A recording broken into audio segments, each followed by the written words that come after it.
Hey everyone, welcome back. Today I'll show you how to fix the pre-play integrity verification failed error when trying to log into ChatGPT.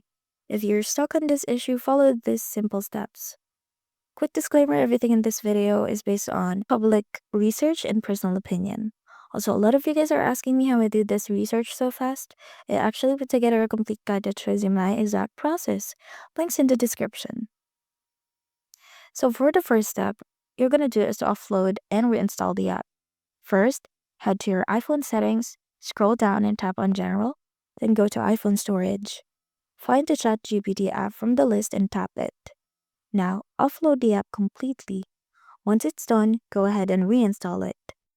Next, open your App Store or Play Store if you're on Android. Search for ChatGPT and see if there's an update button. If there is, tap it and update the app. After updating, make sure you have a stable internet connection. Open ChatGPT again and you should now be able to log in without any issues. And that's it. Quick and easy fix. If this helped, drop a like and don't forget to subscribe for more simple tech fixes. See you in the next one.